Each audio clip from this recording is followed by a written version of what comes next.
Brand name televisions that serve as listening devices, tricks to bypass the encryption part in encrypted messaging services. The sting of the latest WikiLeaks revelations will be felt well beyond the likes of Samsung and WhatsApp.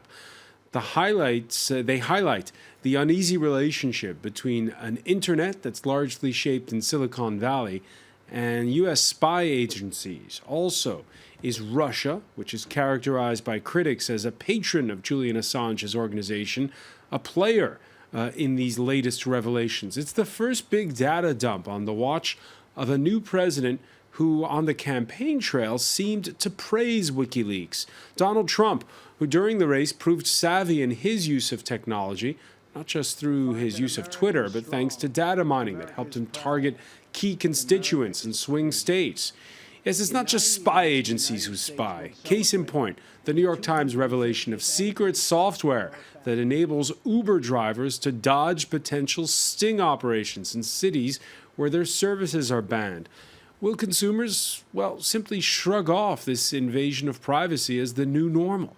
Today in the France 24 debate, we're looking at the WikiLeaks data dump, the latest of its kind. With us from Fürstenberg, Havel in Germany, internet activist Daniel Domscheit-Berg, former WikiLeaks spokesperson. Thank you for being with us. Good evening. From Washington, journalist and columnist James Kirchick, author of The End of Europe. Welcome back to the show, sir. Thank you. Fabrice Epelboin teaches information warfare at the French Political Science Institute Sciences Po. He's the co-founder of YoGoSha. Thank you for being with us. Good evening. And France Tech 24 host Julius Seeger joins us as well. The France 24 debate on Facebook and on Twitter at the hashtag F24debate.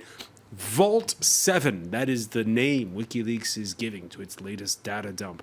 One where it concludes that the CIA had created, in effect, its own NSA. Solange Mougin explains. A smart TV turned into a listening device, a hacked car, a baby monitor that's being watched, secure apps like WhatsApp and Telegram that aren't really secure. That's what's emerging from nearly 8,000 web pages and over 900 attachments that WikiLeaks has published. If the leak is authentic, it means the Central Intelligence Agency can remotely tap into everyday products that have an internet connection.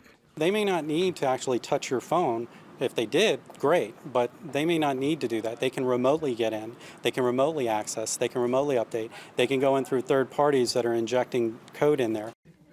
The documents reveal that the CIA exploited security holes. They even held on to the flaws rather than reporting them to tech manufacturers so they could be fixed. WikiLeaks hasn't published the actual hacking tools, some of which the government developed or bought from outsiders. WikiLeaks say they have the actual code, but they chose to release only documents that discuss the CIA's capabilities. Whistleblower Edward Snowden, who revealed in 2013 that the NSA was secretly collecting telephone data, called the practice reckless on Twitter. He said, "Why is this dangerous? Because until closed, any hacker can use the security hole the CIA left open to break into any iPhone in the world." The CIA and the White House have refused to comment on the leak. The information dump has not been verified, but cyber experts agree the documents look authentic. All right, we've had lots of data dumps in the past, not just by WikiLeaks. How big is this one, Fabrice Epelboin? It is pretty big. What you have to understand is that Snowden's leaks were about mass surveillance. This is about targeted surveillance. It's a whole different business. But the most interesting point in this specific leak is that it's not coming from the CIA. It's coming from a former CIA guy who was friend with the CIA and who took those tools to his new job and pass it away to another guy. And basically the whole intelligence community, not only the official intelligence community, namely the NSA, CIA, or FBI, but private corporations are using those tools to spy on who knows what. So we are in a deep Far West situation, and it's a huge threat to the trust on which Silicon Valley is built, because we are all using technology because we trust them, and we have no real reason to trust them now. No real reason to trust him. I want to welcome, by the way, Zachary Miller, who's just joined us. Zachary Miller, film producer, director. Your next documentary, Countermeasures, Unveiling the Global Surveillance State. Before I turn to you, Zach, let me just ask on this point, Daniel Domscheit-Berg, what new... Do you agree with Fabrice Epelboin that this further discredits U.S. intelligence agencies? Well, I certainly would agree. I think, it's not that nobody would have expected this. It's yet just another proof similar to what Edward Snowden published in what the scope this has become, how much effort is being put into developing a tool set that kind of allows all kinds of surveillance, from mass surveillance up to very targeted attacks of people. And I think this needs to worry us quite a lot. It needs to worry us as well in the respect on how much we can trust this type of technology. And I think we need to open up a debate about how we're going to deal with the state of technology in the future. Also, what kind of expectations we have as a people using this technology and depending on it. So I'm pretty happy that this is yet as another leak that this has come out, because it's a very important factor in getting a debate going that is long overdue. James Kirchick, do you agree? Are you happy that this leak has come out? I'm not sure I'm really happy about the leak. I think the use of these tools can be important to target individuals, particularly terrorists, who have been reported to have used things like video games before to communicate with one another. I'm not sure that we can just rush to this conclusion that this is an awful use of espionage tactics. Particularly when there are threats out there. And I also would say that the release of this through WikiLeaks at this time, and the way it's been promoted on the internet by lots of bots that may originate in Russia, really shows that how this story is being used and exploited by the Russians once again to attack Western intelligence services. And I'm still waiting for WikiLeaks to expose anything about Russia's vast intelligence collection, not only on their own citizens, but people overseas as well. Julie Seeger, this is the heart of the conversation already that we're into, which is there's what's being reported and how it's being reported. How it's being reported. In terms of how this story has been spun the last 24 hours. Yeah, absolutely. What we've seen from Silicon Valley leaders is they've been pretty silent so far. We feel that they don't really know what's going on, and they're waiting to see the scope of all of this. And I think I agree that it's all about trust right now. We did see Apple say, well, we've already fixed most of those. Right, that's what they're going to be doing. They're going to be defending themselves because they are in the spotlight right now. What these revelations are saying is, of course, that the CIA can now hack into our cell phones. But what's more important is how were they able to hack into our cell phones? And they compiled flaws within iOS, and that's how they were able to use that to their advantage to be able to hack into our cell phones. So what they are doing right now is showing the flaws that all these apps have, all these tech companies have, and that's undermining the trust right now. So that's what we were talking about earlier. And that's really embarrassing tech companies right now because they've injected a lot of money, especially in encrypted technology and especially following the revelations in 2013 of Edward Snowden. Yeah, spare a thought for Samsung. I mean, their F8000 smart TVs are in the firing line. This is after, of course, they had their exploding smartphones. Absolutely. It comes after a really hard moment. So definitely, it's a problem. Zachary Miller, what's your big take from what we've seen the last 24 hours? Well, you might remember the last time I was on this program when we were talking about this very same subject. I told you I use Signal, I use WhatsApp, I use different things that are supposed to be encrypted, but I don't totally trust them as 100% effective because I know that whatever it is, at some point it can be overcome. It can be. We have multi-millions of dollars going into research into the NSA to get better and better at hacking and at unencrypting things that are encrypted. So that's always going to be the case. Now, as far as the intelligence, as far as WikiLeaks, I do believe, as Edward Snowden does, that they sometimes need to kind of edit what they get out there. And possibly they did this time. I haven't really looked at this intensively yet. It just came out. I don't know what they held back and what they put out there. But And I also agree we should also be looking at the other intelligence services, and my documentary does look at not just the U.S., but at Russia and at various other worldwide intelligence services, which are all doing the same thing. And spies do need to spy, but citizens need to be protected. All right. The leaks expose how, for instance, the U.S. consulate in Frankfurt serves as a, quote, hacking center for Europe, the Middle East, and Africa. The German federal prosecutor has opened an investigation. You know, Daniel Domscheit-Berg, how outraged should we be? This is part of the game, isn't it? That spies have to spy, or that's what they're paid for. But I'm not entirely sure if I can be happy with accepting that this is the game, and that's why I got to be happy about this. I mean, it's been years now that we know about the extent of mass surveillance as it was exposed by Edward Snowden, and I'm kind of still missing the first European state that has been spied on that gets courageous enough in order to grant him asylum so he can be heard as a crown witness. I think, if at all, this whole revelation, whether it's the NSA or the CIA, or whatever conclusions we can draw about the capabilities that generally these types of agencies have, no matter where they come from, if at all, it's really exposing the desperate state that the whole digital environment is in, and also the desperate state our political system is in. When you say desperate state, hold on. Let's talk about the desperate state there. Are you suggesting that basically Silicon Valley's created Frankenstein monsters they don't control? Definitely. Well, we're certainly developing into a society that is more and more relying on technology. It's everywhere. Everything is connected. I mean, the Samsung TV is one quite plastic or tangible example there. So suddenly you have a George Orwellian device sitting in your living room and you actually bought it.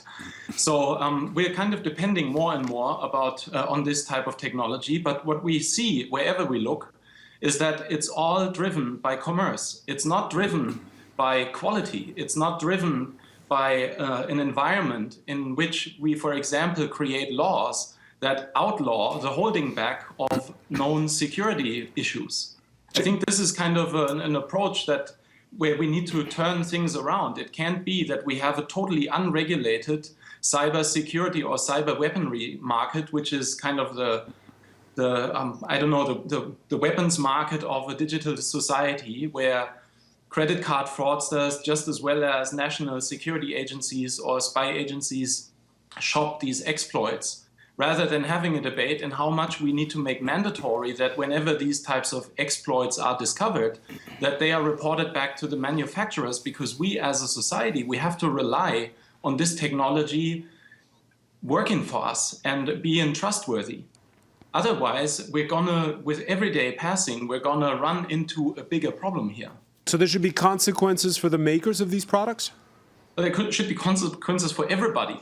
And there should be a big debate in society in how we actually want to approach this. You know, when a few decades ago, the debate about nuclear devices came up, and suddenly there was this threat that within a few hours or with some people pushing the wrong buttons, suddenly we could come into a nuclear winter all over society. We should be thinking about what this digital winter would look like. And if it isn't about time that on an international level, we agree, we as the people and the businesses and everybody relying on this wonderful technology, that we decide and we agree on the fact that we want to trust this and we don't want this to be abused by whoever. Julie Seeger, one of the pleasures of watching Tech 24 is you roll out all these neat gizmos. It's a lot of fun. These issues, do consumers care? Do they care whether they're being spied on? Well, when we speak to people, of course, the first thing they say is that it's not pleasant to know that maybe we're being spied on. It's not something that they like, but at the same time, they don't want to change their ways. They don't want to change the way they use their cell phone. They don't want to get rid of some apps. And part of the reason why that is, it's because they don't realize the consequences that will come. Maybe, you know, if there's an election coming up, if things change right now, all this data is maybe not important, but maybe in the near future, your medical information will be used for another purpose, or private information will be used for another purpose. So sometimes they feel like it can't affect them in the near future right now, but in the near future it might. Fabrice Epet, when do your students care? Oh, yes, they care, but I have an intensive program to make them care. You make them care. Unfortunately, most people don't really realize, and most people think about the future as if it was just going to be an evolution of today. They don't think about political disruption until Donald Trump. Donald Trump set the tone to a possible major political disruption, even in a major democratic country. So it could happen in France, and maybe something I'm doing today that is totally legal could be totally legal tomorrow, and the police could go after me tomorrow for something I did today, and I was totally clear and open and transparent about it today on social network. People are starting in France to erase their history on Facebook and Twitter because when they're going to the United States, the customs asks them for their password and look at their social media and maybe decide if they're allowed to come or not in the United States. So people are starting slowly to realize that there might be a problem, although the major problem can be and will be economic. People using Cisco, for example, companies using Cisco, because mostly companies are using Cisco, are going to realize that the American CIA, but mostly private corporation using the same tool from the CIA, are using those tools to spy on them and to spy what they have created as a wealth for other companies to profit on. James Kirchick, we get the sense from this side of the Atlantic that, well, the United States basically owns the internet. Most of the tech giants are there. And so is this conversation, the one we're having right now, happening much where you are? It's happening. I mean, look, it was Edward Snowden is an American citizen, and his revelations made a huge impact in the United States, at least the ones that dealt with the domestic mass surveillance. And they did bring about, changes and increases in congressional oversight. I think it was the revelations that he made about our foreign intelligence operations or the military secrets that he leaked, which really should not, concern the average American citizen because it's not violating their rights in any way, shape, or form. That's a separate issue. But yes, I do believe that Americans are concerned about privacy, maybe not to the same extent as, Germans are. But there's definitely concern over here. Yeah. Definitely a concern. What's going to be the fallout, though, from this latest data dump? What's going to be the fallout? Well, I think is there going to be, as Daniel was suggesting, no consequences for Silicon Valley, and well, a little bit of blushing on the part of the CIA, and then business as usual. I mean, I think most people understand that there is a balance between security and civil liberties. And I think most Americans understand that. And they understand that, when you buy a particular piece of technology, that there may be intelligence services looking at it or not. What's eluded us in this conversation are any examples of the CIA, targeting innocent people for wrongdoing in the way that, say, the Stasi did. And there are all these crazy comparisons that were made over the past couple of years, saying that one of your earlier guests just mentioned 1984. I mean, we don't have an authoritarian political system in the United States or in Germany or in France, and unless we see actual examples here of wrongdoing on the part of the government, and there were some very small, isolated examples of this, but the vast majority of the work that is being done in the intelligence world is to protect American citizens and to protect our allies, I would say, as well. Germany would not be able to function, its intelligence service would not be able to function without the assistance of the NSA and the CIA. That's just the truth. All right, I can hear that Daniel Dumscheidberg wants to jump in. Unfortunately, we're going to have to take a quick break. We'll be right back. Stay with us. You're watching the France 24 debate.